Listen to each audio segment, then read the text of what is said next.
ఈ ఏడాది జరగనున్న అమెరికా అధ్యక్ష ఎన్నికల్లో రిపబ్లికన్ల తరపున బరిలోకి దిగుతున్న ట్రంప్ గెలిచే అవకాశాలున్నాయన్న వాదనలు హాట్ టాపిక్ గా మారాయి. ఒకవేళ ఈ పోరులో ట్రంప్ గెలిస్తే ప్రపంచ వ్యాప్తంగా మార్పులు తప్పవని విశ్లేషకులు అంచనా వేస్తున్నారు.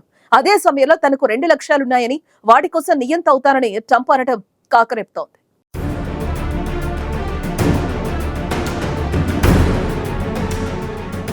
అయోవా కాకసస్ లో విజయం తర్వాత డొనాల్డ్ ట్రంప్ అమెరికా అధ్యక్షుడిగా రెండోసారి గెలుస్తారనే వాదన మరింత బలపడింది. రిపబ్లికన్ పార్టీలోని బలమైన అభ్యర్థుల్లో ఒకరైన వివేక్ రామస్వామి రేసు నుంచి తప్పుకుని ట్రంప్ కు మద్దతుదారుగా మారారు. జో బైడెన్ రేటింగులు సైతం క్షీణించడంతో ట్రంప్ పునరాగమనం గురించి అమెరికాలో విస్తృతంగా చర్చ జరుగుతోంది. ఎస్టోనియా ప్రధానిగా కాజా కల్లాస్ ఇటీవల అమెరికాను సందర్శించారు. అయితే ఈ సమావేశంలో కేవలం వైట్ హౌస్ వరకే పరిమితం చేయలేదు. డొనాల్డ్ ట్రంప్ కు చెందిన సీనియర్ సలహాదారులను కూడా ఆయన కలిశారు. ట్రంప్ మరోసారి గెలిచే అవకాశం ఉందని చాలా మంది ప్రపంచ స్థాయి నేతలు ఇప్పుడు నమ్ముతున్నారు. అయోవాలో ట్రంప్ విజయం సాధించిన వార్త చైనాకు చేరిందో లేదో అక్కడి స్టాక్ మార్కెట్ భారీగా పతనమైంది. ట్రంప్ పునరాగమనంపై చైనా వ్యాపార వర్గాలు సానుకూలంగా లేవు. ఎందుకంటే ఆయన అధ్యక్షుడిగా ఉన్నప్పుడు చోటు చేసుకున్న పరిణామాలు వారికి కళ్లెదుట కనిపించాయి. ట్రంప్ తన హయాంలో పలు చైనా ఉత్పత్తులపై భారీగా సుంకాలను విధించడంతో చైనీస్ ఆర్థిక వ్యవస్థకు పెద్ద ఎత్తున నష్టాలొచ్చాయి. అయితే వాణిజ్య విషయంలో మాత్రం యూకేకు పెద్ద ఎత్తున ప్రయోజనం కలగవచ్చు.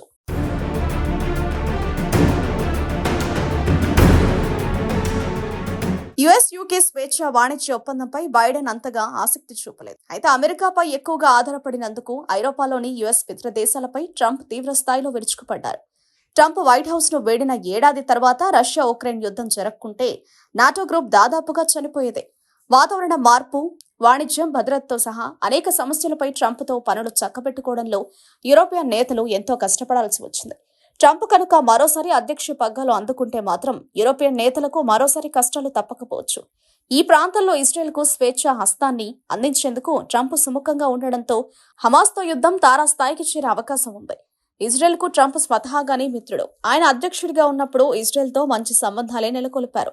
సౌదీ అరేబియా, యుఏఈలోనూ ట్రంప్కు మంచి మిత్రులున్నారు. మధ్యప్రాచ్యం, ఇజ్రాయెల్, సౌదీ అరేబియా, యుఏఈ మధ్య ట్రంప్ రాకతో సానుకూల పరిస్థితులు ఏర్పడే అవకాశం ఉంది. అలాగే అమెరికా శత్రుదేశం రష్యా అధ్యక్షుడు పుతిన్తో ట్రంప్కు దోస్తీ ఉన్నందున మాస్కోతో సంబంధాలు బలపడవచ్చు.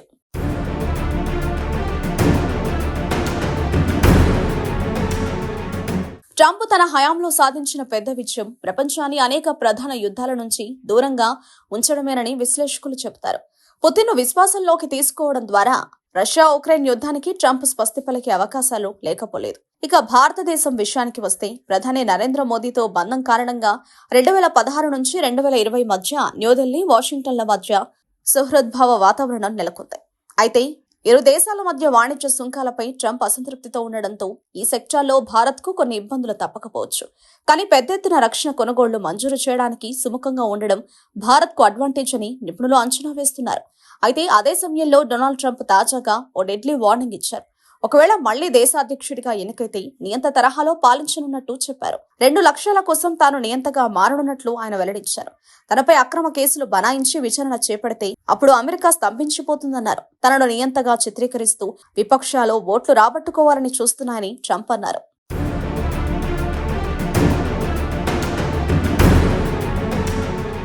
తానేమీ యుద్ధాలు చేయలేదని, విదేశాల్లో ఉన్న దళాలను వెనక్కి రప్పించారని, కానీ అధ్యక్షుడు జో బైడెన్ మాత్రం యుద్ధకాంక్షనే రాజకీయ ఎత్తుగడగా వాడుకుంటున్నారని ట్రంప్ ఆరోపించారు.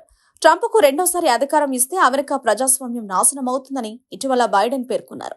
అమెరికా మెక్సికో బోర్డర్ మధ్య అక్రమ చొరబాట్లను నిలిపివేయడం, ఆ తర్వాత ఎనర్జీ ప్రాజెక్టులకు ఊతమివ్వడమే తన లక్ష్యమని, ఆ 2 లక్ష్యాల కోసం నియంతలా మారతానని, ఆ 2 పనులు పూర్తయిన తర్వాత తను అధ్యక్ష రేసు నుంచి తప్పుకోనున్నట్లు చెప్పారు. ప్రతిపక్షాలు తనపై తప్పుడు ప్రచారం సాగిస్తూ ఎన్నికల్లో గెలిచేందుకు ప్రయత్నిస్తున్నాయని ట్రంప్ అన్నారు. అధ్యక్షుడిగా అధికారంలో తాను యుద్ధాలు చేయలేదని, విదేశాల్లో ఉన్న అమెరికాను వెనక్కి రప్పించారని గుర్తు చేశారు. జో బైడెన్ అధ్యక్షుడిగా ఎన్నికైన తర్వాత ఇతర దేశాల్లో యుద్ధాలు జరుగుతున్నాయని చెప్పారు. ఈ యుద్ధాల నుంచి రాజకీయంగా లాభం పొందాలని బైడెన్ ఎత్తుగడలు వేస్తున్నారని ట్రంప్ ధ్వజమెత్తారు. ఈ నేపథ్యంలో ట్రంప్ రెండో దఫా గెలిస్తే ప్రపంచవ్యాప్తంగా మార్పులు తప్పవని వాదనలు వెల్లువెత్తుతున్నాయి.